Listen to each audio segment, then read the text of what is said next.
home of the stars, through the airwaves and on the big screen. Coming to you live from Hollywood, it's Rated G Radio with your host, Garrett Miller.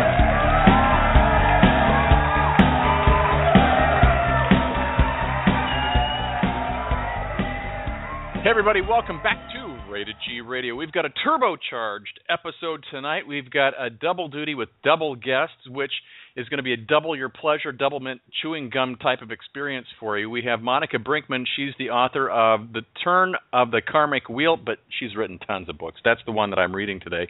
And also Kenneth Weene, the author of Times to Try the Soul of a Man. And again, he's written lots of books too. But those are the two books that they sent over to me to read, and we're going to talk to them in just a real quick moment. This entire hour. So if you have questions that you would like to ask either of these brilliant authors, call into the hotline at 323-657-1493. They will not bite hard, and we would love to have your calls. We'll take them in the order that were received, but we're going to do lots of chit-chat and find out all about these two talented authors. But before we bring them on, I want to kind of give you the roadmap of where we've been for the week and where we're going. So if this is your first time listening, you can always check back in on demand or tune in live. So if you are a regular listener to the show, you'll know that Rebecca Fisk, Intuitive Psychic, is on once a month, and it's usually one of the highest rated shows. We get hundreds and hundreds of people that call in, and if you would like to listen, tomorrow night's her night for November, live at 7 p.m. Pacific Standard Time. Thursday at 9 a.m., because they're East Coast, and that's how they roll, Mr. Bob Berg and John David Mann, they're co-authors of a very successful best-selling #1 series called The Go-Giver. They've got an expanded edition of this book coming out, and they're going to come on the show and talk about it. Bob's been on several times, and I love him as a guest. So this will be our kind of double duty as well, but we're going to talk to them like it's two separate interviews. I have no idea how that's going to go because we're talking about the same thing. So it should be fascinating. And then on Friday night at 7 p.m., we have Rick Giannatos. He is a music producer of legends. Like, he's worked with the Supremes and Darlene Love, and if I went through the list of names, you'd go like, holy cow, how are you going to do this in just 20 minutes with him? The show's 2 hours, but on our Friday night dance party, we do a 20-minute behind the scenes with the guest, that's Rick Giannatos, and then we play their music for the balance of hour one. Of course, hour two is your request. But he's going to be on talking about the CD that he's put together called the All American Divas, and it's all the original artists getting back into the studio, re-recording and remastering timeless classics that you will remember from years gone by, along with a brand new DVD and book of the same name. And that's Rick Giannatos this Friday on the Friday Night Dance Party. So I'm really excited for that. But tonight, the excitement's going to start when I welcome our two guests to the show, Mr. Kenneth Weene and Monica Brinkman. And they're also amazing podcast, radio, and I guess I don't know what the new word is, if it's a vlogger, like a video logger, or you'll tell us in just a second. But they host this fantastic podcast weekly, Thursday nights at 6 p.m. called It Matters Radio. You can go to itmattersradio.com. We're going to plug them incessantly for the next hour because you have to go see the show. But they do this great podcast every week, and they bring on people from all around the world, and then they also write. And I am fascinated by people who do so many different creative things. So welcome, Monica and Ken. How are you tonight? Thanks for having us on. We're great. Hope you are too. Well, Monica, I'm going to start with you. Can you, so this is my first time really talking with you. I had the pleasure of kind of, hopping on to your Halloween show a few weeks back, and that was totally fun. But I didn't really get a chance to visit with you and, ask you all the questions about, like, tell me about, who you are at your core and what were you like growing up and how did you become an author. So I'm going to start with you tonight, Monica, if we can, and just find out a little bit about what makes you tick.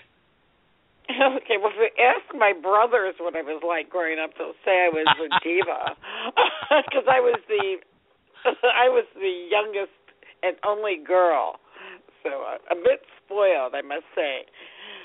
But then I hit the real world and woke up and changed completely. So I want to tell everybody, Punky's with me. Punky is Punky the Radio Cat, and she joins us on the show all the time, and she's just driving me crazy right now, but she's purring, so that's a good sign. Okay, I always loved reading, adored it, and I always wrote poetry. I was fortunate enough to have a mother that instead of just bedtime stories, she would recite poetry to me, and I got a love for that, and saved much of it. And I really didn't think about writing novels until I got a bit older, and I don't know what experiences other people have had, but I have like these characters pop up in my mind, and they just nagged me to death until I finally wrote the words down. So I guess that's what people call a muse. Well, I love that. Now, where did you grow up, Monica? I've been very fortunate. First of all, I grew up on the East Coast, Pennsylvania and New Jersey. And then I moved to California for 30 years. And how I ended up here in the Midwest, I have no idea. But that's where I am right now. That's where you're at right now. Right on. Well, Ken, I'll just kind of flip the tables here and ask you the same question. Tell me about your life growing up, and how do you develop a love of reading and writing? Well, okay. First of all, I have to tell you that my brother is an only child. He will tell you that too, and that gives you an idea of how my family of origin dysfunctioned its way. Okay. I grew up in New England, and that's something everybody needs to know because one of my latest books is called Broody New Englander, and it's set up in Maine where I did a lot of my, maybe I could call it growing up. Some people would say I was more dragged up. Anyway, let's see, I started out reading. Okay, that was just after, I'm giving away my age here, just after the Second World War. Okay. And I went to my father and I said, Dad, where do babies come from? And he said, well, Kenneth, I'm too busy to talk to you right now. Come back later. And we did eventually revisit the topic. I was 28 at the time, just getting married, and he thought it was time to tell me these things. Well, I knew that my uncle was a physician, and I knew that upstairs in our attic we were storaging his medical books because he was over in Germany fighting. And so I would sneak upstairs into the attic, which was forbidden territory. And I'd study those books, and I'd look at those books, and I'd try and figure out the answer to that great question: where do babies come from? And eventually, I will tell you that I learned to read. I didn't get the answer to my question, however. It turns out the books were all written in German. But that's how I developed my love of writing. I love it. Hey, I also want to let you know that we've got Anna in the Blog Talk chat room tonight, and she gives mad shout-outs to both of you. It says, I love Monica and her books, and it should be a great interview. I hope so, too. And Kenneth and his books, also, I've read them. So, Anna, yes. Thanks for tuning in tonight. We appreciate you being here. We sure do. We love Anna. Yeah. So, go ahead, Monica. I'm sorry. I was going to say something interesting about my childhood. I grew up in a haunted house, and I think that might have been where I got the bit of paranormal that I use in many of my tales. It was an old house that they used to use for to hide the sleighs and such. They had underground railroads that went from house to house. And not only was my house haunted, but some of the neighbors' houses were too. They'd been written up in papers many times. So I thought it was normal to see these things because I was there at 6 months old. We moved there, and I grew up with ghosts and thought it was just something everybody saw. Well, and you even kind of referenced that in your book, The Turn of the Karmic Wheel. One of your characters, has those types of experiences early on, and she talks about what it was like growing up with her family and how they dealt with her claiming to see things when that wasn't necessarily, politically correct in the family's household there. So I thought that was interesting. So can I ask, did you ever... Wait a second. I thought, Monica, I have to clarify something here. I always thought that part of the book was based on Punky's experiences. Yeah, well, that Punky. Too. And we hear Punky purring there in the background, so she's like, yes. I know, right. She's just crazy. I can't get her to stop. in your house growing up, would this be, because I'm in California, so I drink all the California Kool-Aid, so so it would not faze me at all to say, I think I need to get a sage smudging stick and then light it and go through the house and say, evil spirits, go away. Did you guys do anything like that, or did you just hang out with your ghosts that were there? Because, well, I thought it was normal, and I would, of course, tell my parents and such, and just like the person in the book, they would tell me that I was crazy and that it wasn't so, and I'd be quiet about it, so I wasn't really able to.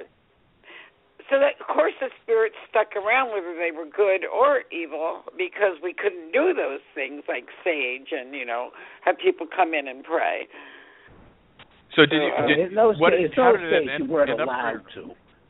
Yeah, we probably weren't allowed to. So, did you have any experiences there, Monica, that you remember from growing up where, this one time at band camp, and then, you fill in the blank, but did you have anything that really stuck out of your head? Oh, yeah, there's been many things that happened, but one of the things, and I even wrote about it, is I used to go down in the basement and roller skate all the time.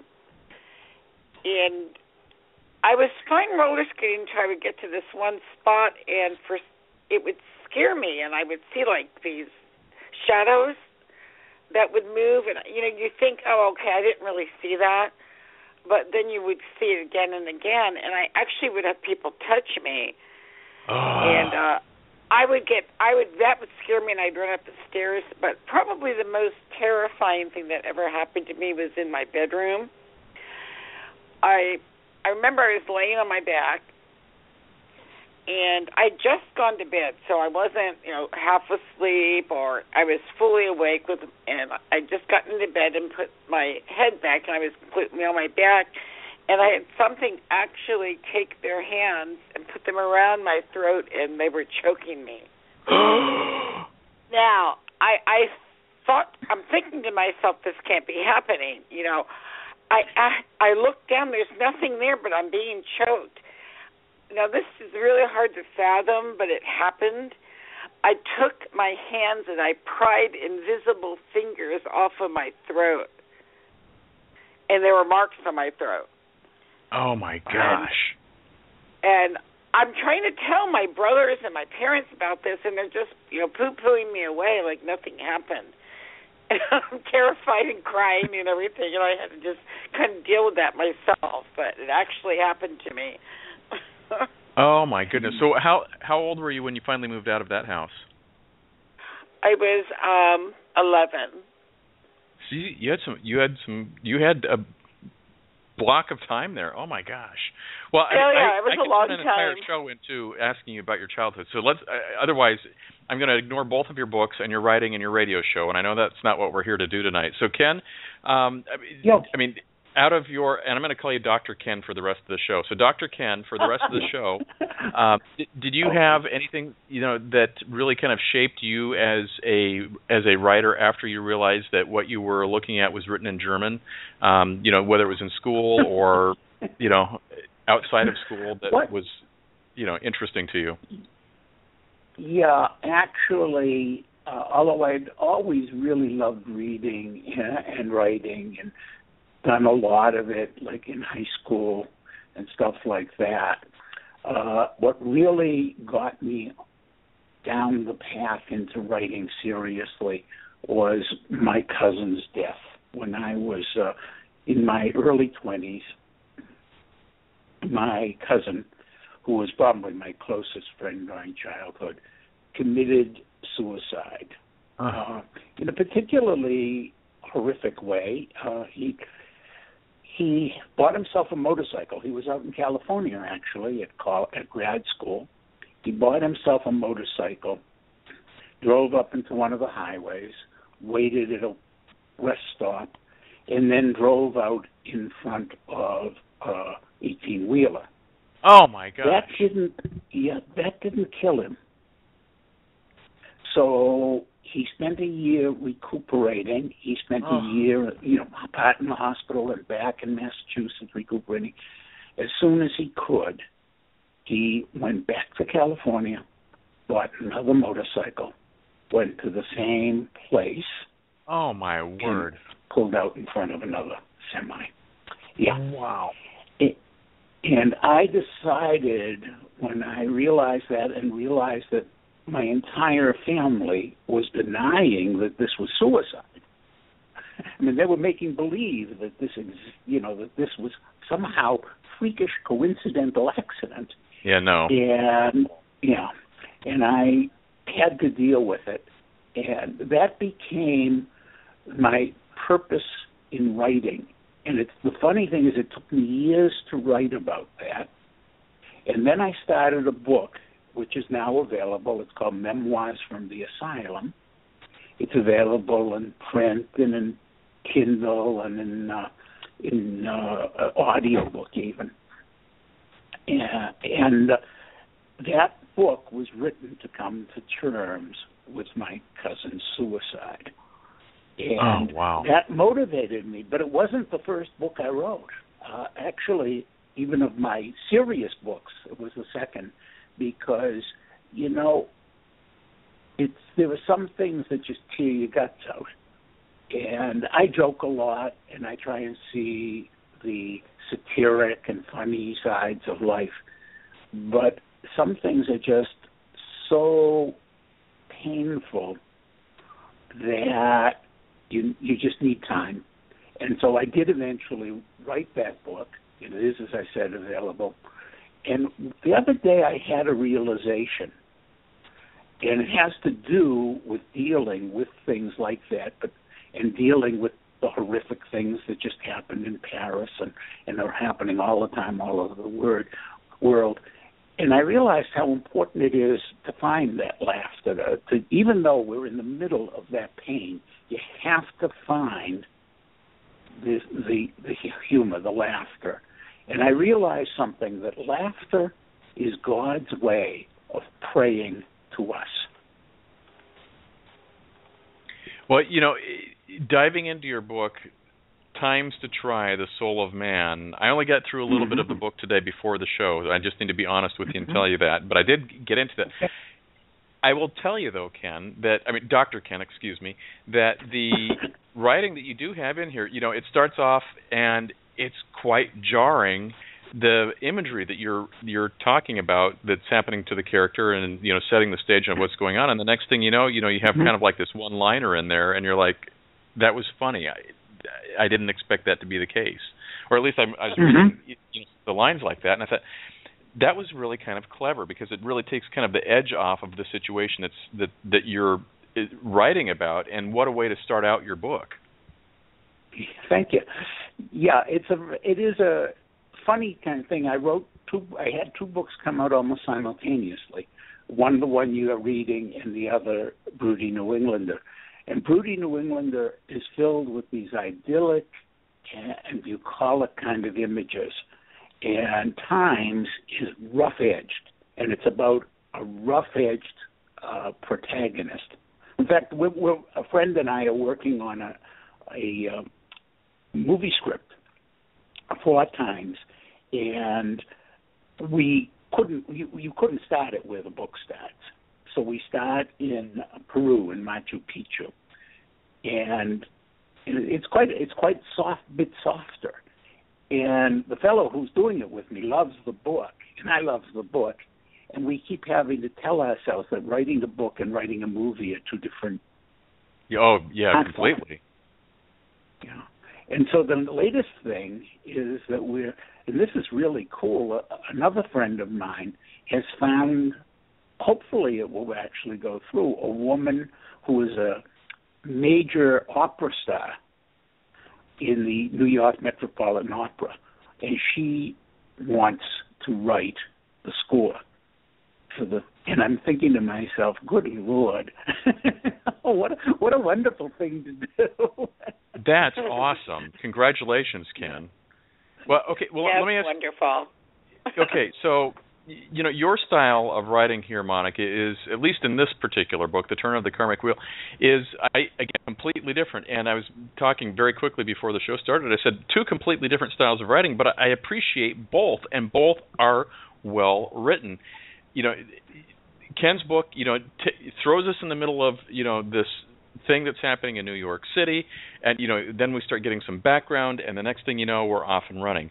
When we start out in the book, the Turn of the Karmic Wheel, we get these really fantastic character descriptions that set the stage for what's going to be happening in the course of the book. How did you did you have something that happened, Monica, that said, you know what, when I become a writer, when I grow up, I'm going to write books like this? And I honestly, I haven't read your other books yet, so I need to go back and now read the rest of your series. But how did you decide this is the flavor I'm going to write with today?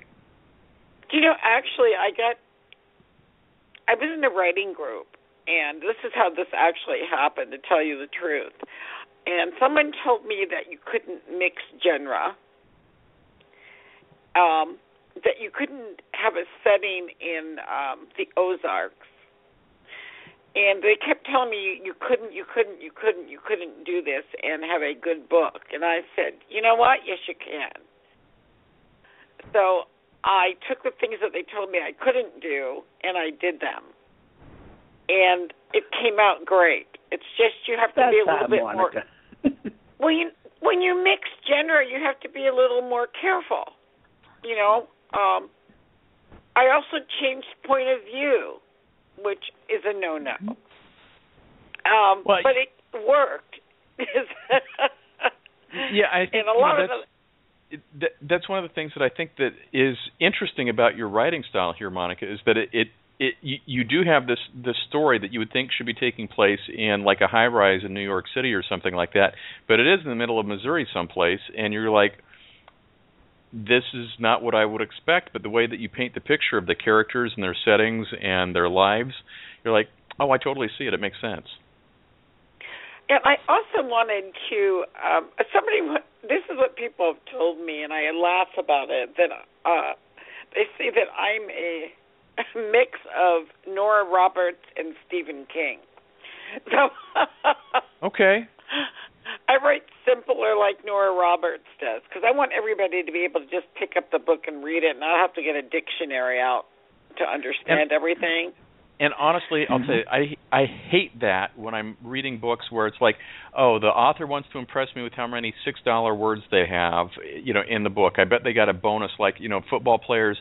Okay, you're going to get an extra $1,000 if you score a touchdown. Monica's going to get an extra $1,000 if she uses an 18-syllable word. It's like nothing turns me off quicker than a book that's hard to read. And the other thing that I really liked about your chapters, really for both of you, but Monica on the Turn of the Karmic Wheel, is that your chapters are short. So somebody who has ADD like I do, because I have the attention span of a gnat, I can get through 1, 2, 3 chapters and go like, okay, I get this. I know where she's going, versus getting really distracted and lost along the way, and then having to go back 7 pages and try to recapture where I'm supposed to get caught up to. So I appreciate the fact that it's simple, engaging, and the chapters are short, because it helps me stay focused as a reader. And I also wanted to, I'm just going to say this real fast because I know Ken would like to talk also. I wanted to write something that is character-driven so people will enjoy it, but I also wanted people to realize that what they do in life, their actions, every single day, every second, means something. So I had the concept that, everybody says, oh, karma happens in your next life and da-da-da-da-da. What if it happened right now? What if something came to your town, a force or a universal force, and it just made it happen now? You're going to be answering to all the actions that you've done in your life. how many could do it, and what would happen. Well, and you know, yeah, I couldn't agree more with Monica about that. When you're writing a book, one of the goals has got to be to get people thinking about what's meaningful to them and to touch values and issues of soul and heart. And I think Monica's books really do that. I hope mine do as well. And they do. It's not just let me entertain you. I mean, one of my favorite moments in all of stage, I love theater, is in the play Gypsy, when they do Let Me Entertain You. And finally, at a certain point, Rose, the mother, sings the song, and she realizes, oh my God, there's meaning here. And it's that realization that there's meaning to be found, that is the purpose of art, even if the art involved is being a stripper. It's just a powerful wham in your head. And Monica's books do that to people. They make you think, well, what the heck is my life about? If I die right now, am I going to be reincarnated as a cockroach scurrying down the wall? Or maybe I'll make it even above a human. Maybe I'll make it to being a dolphin or an orangutan. Something. Well, Ken, I'm going to throw this right back at you then. I mean, because, you know, in the book of Times to Try the Soul of Man, you know, your lead character is a very angry, you know, young man for a variety of reasons, and he just seems, you know, very. Do you write from a place of experience, or how much of this is really actually fiction? Well, okay. First of all, I write fiction. Okay, everything I write is fiction, even if I'm dealing with a personal issue. But secondly, that particular book is based on a real-life story. And as you read the book, I'm just going to tell you that 90% of the book is a fictionalized account of true events. Now, the character, okay, the book is a personal journey for the character. In the end, the character does find, in some meaningful way, redemption. And that redemption is through acceptance of love and also by telling the story, because this story that he's telling is a very dangerous one. If you look at the dedication in the book is dedicated to somebody, and that person to whom the book is dedicated, he actually was murdered in New York City.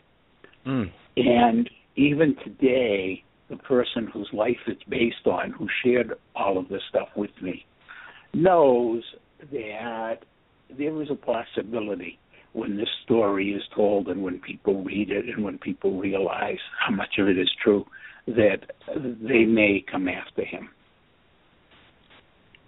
So there's a redemption there as well. But to answer your underlying question, which really should be, what is it to be learned there? In the book, there is a moment when he hears the voice of God. I guess you haven't gotten to that, possibly. I haven't gotten to that part yet, so I'll look forward to that later tonight. Yeah. And when he does, later on he is told to hear the voice of God is a great responsibility. And down the road, he realizes, as I hope we all do, and I don't mind telling this part of the story, the purpose of the book. Hopefully we all realize that when we hear the voice of God within ourselves, the responsibility is that we must take courage in our actions and courage in our lives to do and say and tell the story, even if that means facing danger. I think now would be a great time to take a quick break. We're halfway through the show. I can't believe it. This could be a 6-hour marathon, which just means I'm going to have Monica and Ken back for a follow-up later on. But we're going to take a break and hear from our friends at It Matters Radio and a little Rainbow Brew. So we'll be back in just a couple of minutes and talk more with Monica and Ken of It Matters Radio.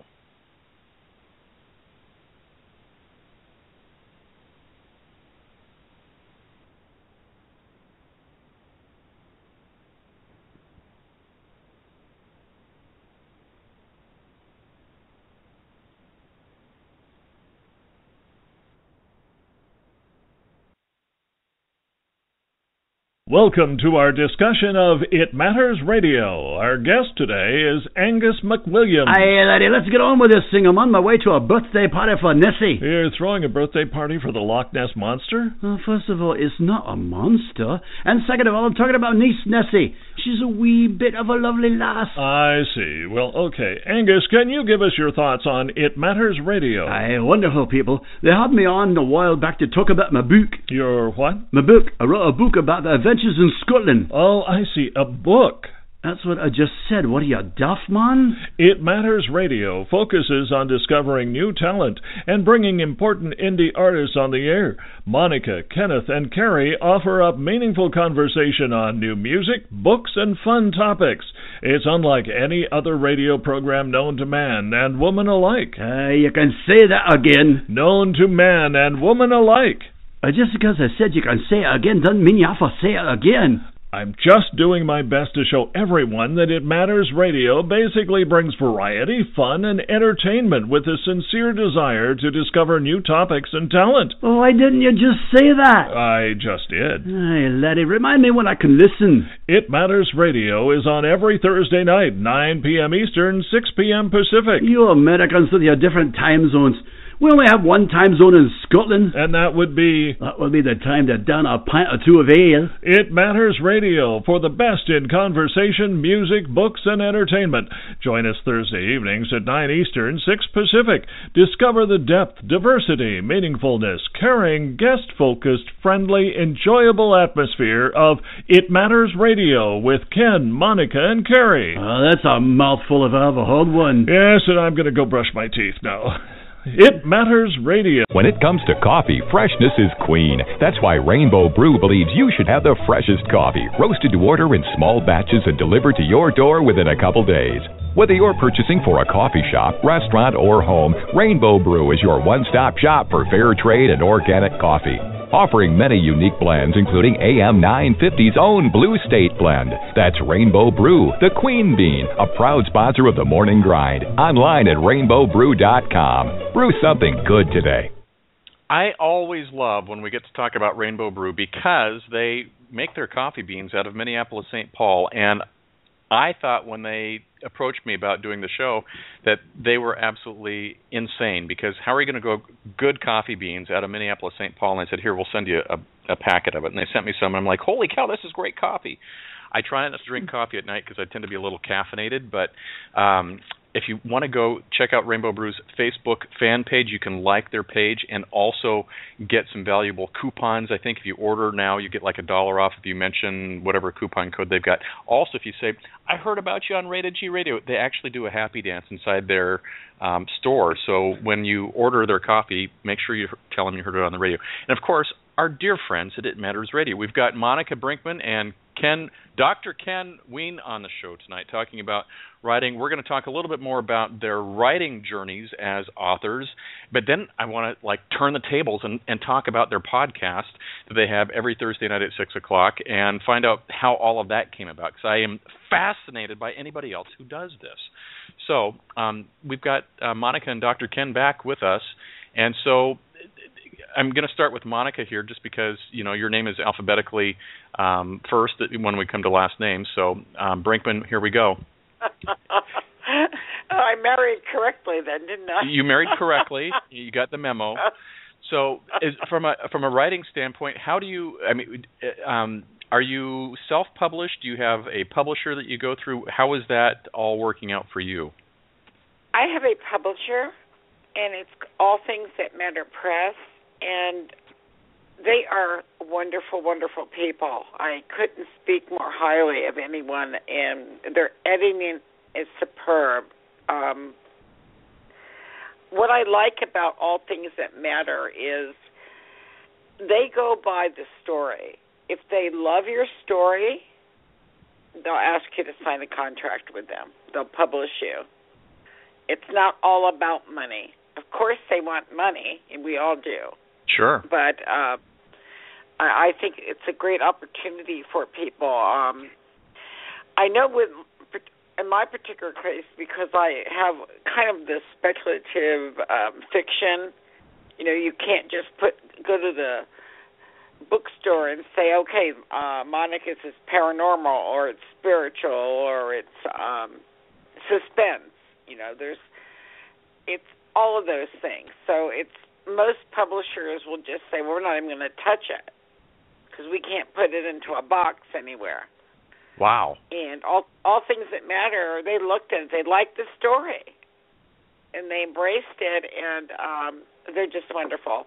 So Phil Harris and Deb Harris, hats off to you for being there for writers.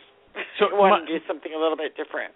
Monica, I want to ask you a question about that, because I am always stunned.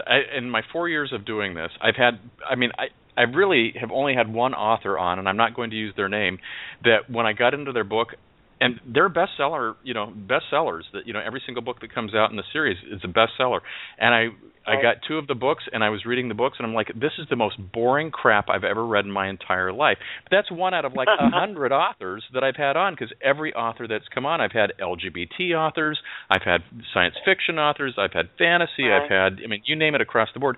Every single book I've read and honestly enjoyed. I don't need to tell you that your book is good if it's not, because I'll just say, boy, Monica, that was a great book. What would you, and we'll just go off on a monotone tangent. But I love the pages that I've read and the turn of the karmic wheel so far.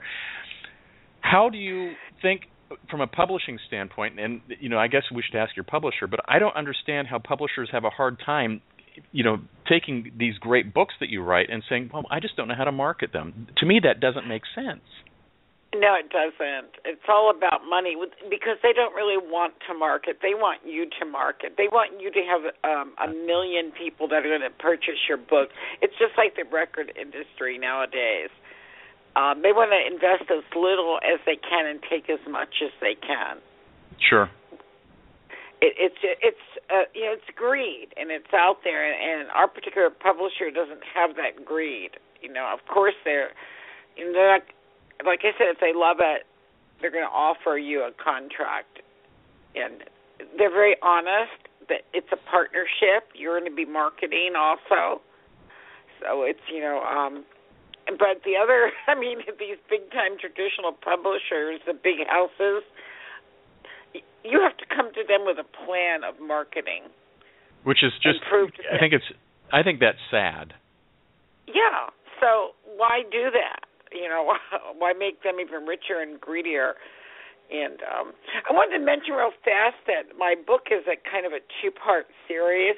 I just had the second part come out, about 2 months ago, and it's called The Wheel's Final Turn. Oh. You can read both of these by themselves, and they'll make complete sense. You don't have to read the other one, and then, they're kind of standalone. But if you read The Turn of the Karmic Wheel and then The Wheel's Final Turn, it kind of completes the whole thing, the whole cycle. So I just had to get that out there. Well, we totally have to, and I think that's one of the things that I really like about having authors on the show is they, it's a little sweat equity. They might have the, help of their publisher and so forth, but they're not afraid to get out there and do a little promotion to help move some units, because I tell everybody before they come on the show, this show is about moving the merch. If we don't sell some books for you or at least raise the awareness of what you're doing, we're not doing our job. So hopefully we'll move some of those books. Where do you like the people to go buy your books, Monica? Do you like them to go to your website? Or the best place to go is actually Amazon or Barnes & Noble. But I say Amazon because people know them better. And you can just Google Monica Brinkman, and it'll come up, or Google the title of one of the books. the wheels find a turn, or the turn of the karmic wheel, and it'll just pop up. I do like people to go to my website, though, to get to know me a little bit and read some reviews and such. And I'm going to give that out real fast. It's called... Please. Of course, it's HTTP, itmatters.wix.com, and then /on-the-brink. And you can even just Google On the Brink and my name, and it'll come up also. But that's what the website's called, On the Brink. Love it. Well, thanks, Monica. And then Ken, what about you? What's your story as far as being? Are you self-published? Do you work with a publisher? Well, okay. Let me start by telling you that Monica and I met because of our mutual connection with All Things That Matter Press, and they have published a few of my books, not all, but a few. I'm also have some stuff that is self-published, and actually, I'm right now in the process of developing an anthology with a friend of mine that'll be coming out soon, and that's going to be from yet another publisher. But we'll do another show about that, okay, when it's ready. We'll get a whole series lined up in 2016. That'll be awesome. Yeah, but okay. And where people can buy my books, the best place is Amazon. For one thing, in addition to the fact that everybody knows Amazon, some of the books are an audio book, some as well as print and Kindle, and a few are just small Kindle standalones. So they have the full range. Barnes, of course, does support Nook, but it's really easier to get, except for the Nook versions, it's easier to go to Amazon and look for my name. And believe it or not, this is one of the few true blessings of my life. I am the only Kenneth Weene, when you spell the last name, Weene. And a friend of mine Googled me a while back, and he said, my God, it goes on for pages and pages. but on Amazon, it's the only one. There we go. So, and if you want to learn a little more about, if you want to see our names are a lot. Some of my short writing, if you want to check out some of my essays, things like that, I do have a website. And again, it's just www.kennethweene.com. And I'm going to take this opportunity to remind my dear friend Monica Brinkman that she still has to send me a piece for that, because I have a friends section there. And I encourage dear friends like Monica to post stuff so you can learn not only about me on my website, but about some of these other great folks that I have had the privilege of knowing. And I also want to mention one other thing. Besides doing the podcast, the radio show, which we'll talk about in a minute, I guess, Monica and I are both part of a blog called the Right Room Blog, and that's spelled WRITE, obviously. And if you look for that online, you'll find a lot of really fine writers, Monica Brinkman being one of them, Ken Weene being another, but a lot of people. And it's we get a lot of hits on that blog, and it's one of the many ways we market, because marketing. Yeah, let's talk about that for a minute. You know, even the most famous authors that we meet these days are having trouble with getting their books bought. The world is full of books. I saw recently that the average book sells 30 copies. I guess isn't that awful? And I'm sorry to say, but that includes the books that even people's there are some books that even your brothers and sisters don't buy, but that is really, it's a difficult world out there. Yeah. Very, very difficult. And marketing is, whether it's by taking part on radio shows like this, or the one that Monica and I co-host, or blogging or using Twitter effectively or whatever it is, marketing is a constant responsibility of the author. And as I say, and we're going to have a show about that. Yeah. In December. And, December 13th. Well, actually, if people want to contact Monica or myself via our radio show, It Matters Radio, we are doing that. It's a kind of closed thing for authors who want to learn how to do more effective marketing. But we'll be happy if anybody who's listening wants to contact us, and we'll be glad to add you into that discussion. Right. Well, now is the perfect time. Well, the fact that you love them is awesome, but now you've brought up a great point about the fact that books or CDs or indie artists, I'm going to lump everybody who's an independent whatever, meaning you're not signed to a major label, you're not signed to a major publishing company, you're not signed to a major studio, you're indie and you're doing a lot of the blood, sweat, and tears yourself. I think it's important when we have an opportunity to showcase people like that, and I'm going to say my batting average is pretty good for the people that I've enjoyed having as guests on the show, so I've been very, very lucky. I hope you guys have been as well. When you're able to showcase people that are indie artists of whatever caliber, I think that you should absolutely do that. So I don't know how I found you, Ken and Monica, but I'm going to tell you that it's been a pleasure to connect with you on social media. How in the world did It Matters Radio start, and where did you guys come from, and how did you get to where you're at today? We started on Blog Talk. Yes. What is that, about 4 years ago, actually? And Blog Talk was fine,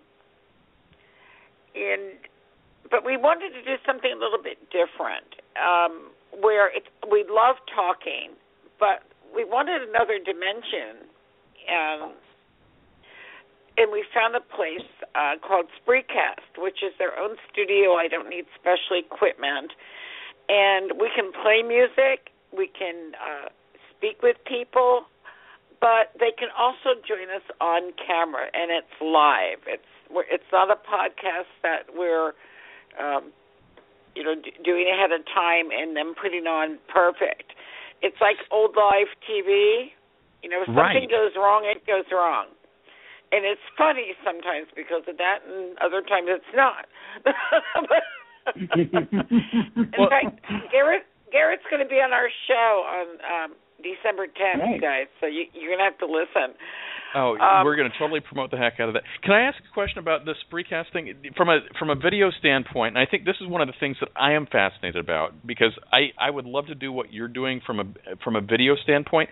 I am terrified of doing that, though. How has the technology been for you as hosts of a different platform like that? Well, let me answer that very quickly. The technology for me has been simple beyond belief because Monica handles it all. That is simple. Thanks, Dr. Ken.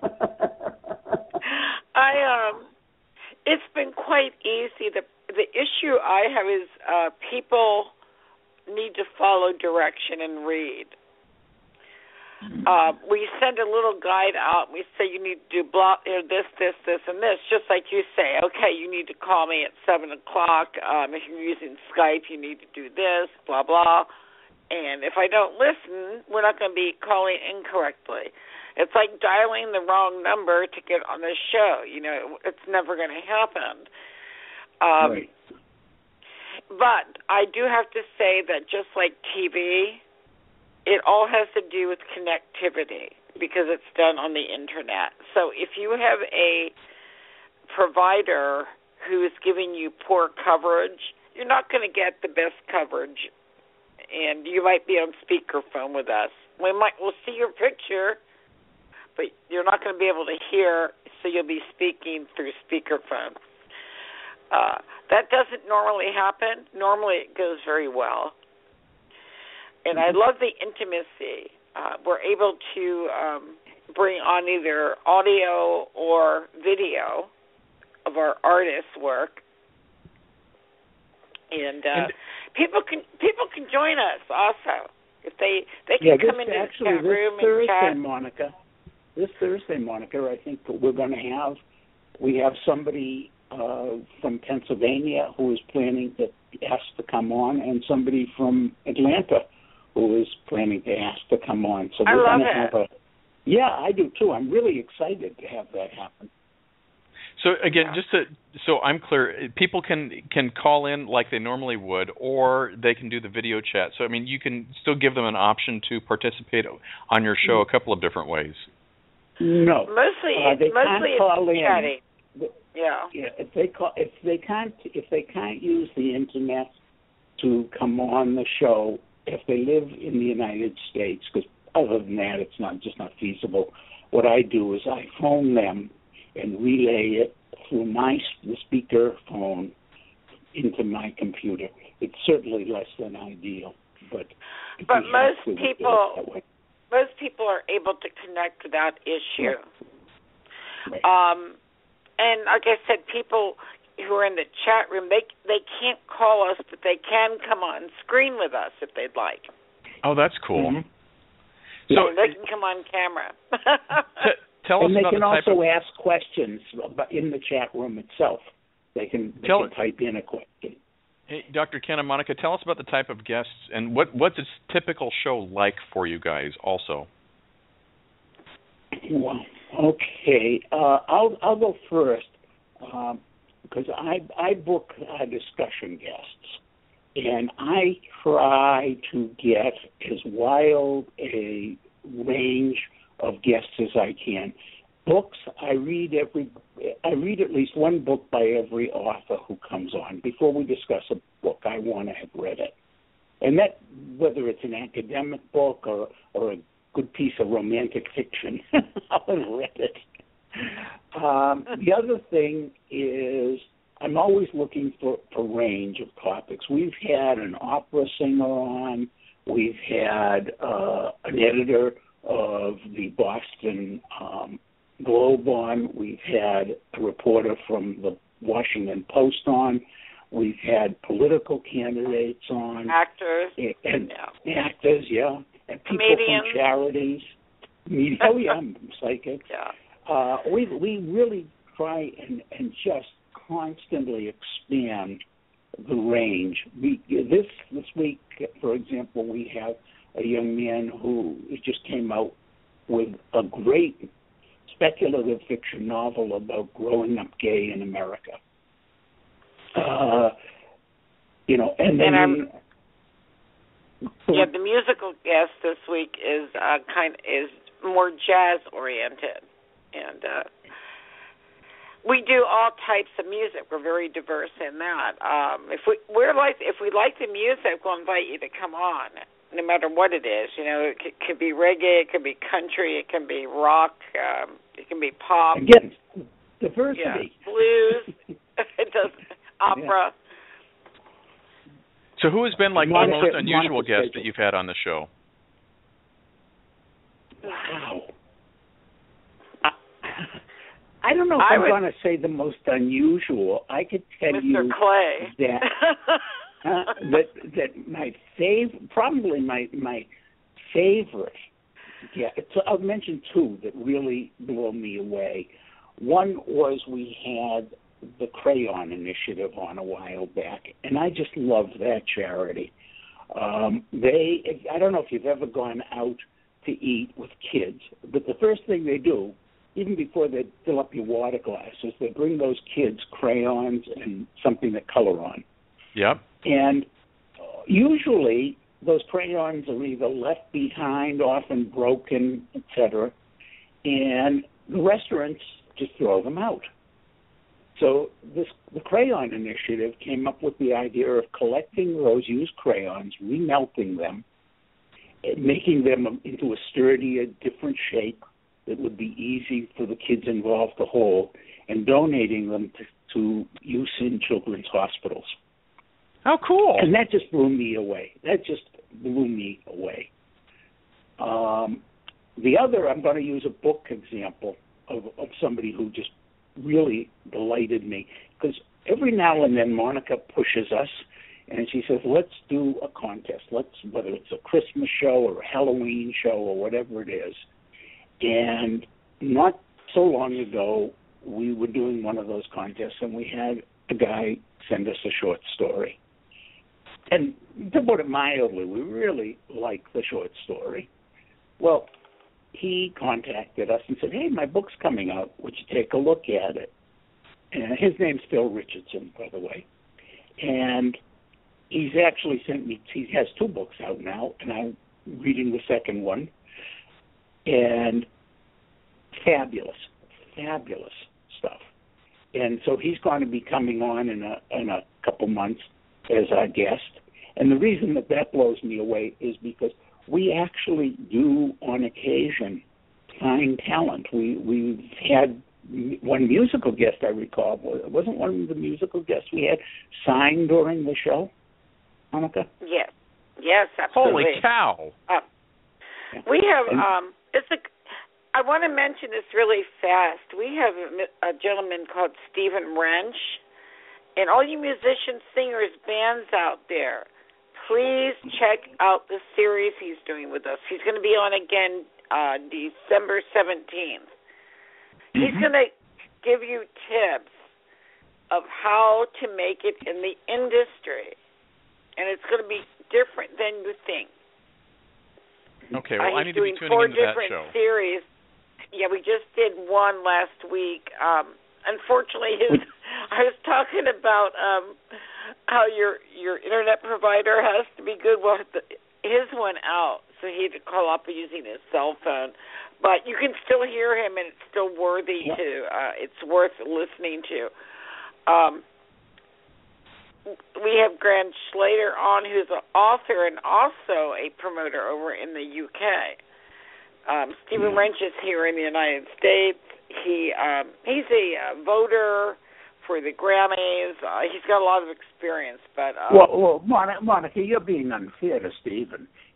While he physically is in the United States, he is promoting people in China, in Southeast Asia, everywhere. In India, in Australia, New Zealand, and Europe. I mean, he's worldwide, absolutely. Yeah. And but I want people to call in, Ken, and find out why he's doing that. Right. Yeah. And I want them to listen to last week's show, which, of course, is available on podcast. And here's how you get to that podcast, folks. You go to www.itmattersradio.com, and there we have a website, and that website includes podcasts, it includes contests, it includes book reviews and music reviews. And we Facebook. We have a Facebook page, and Punky has a Facebook. Punky has a Facebook page too.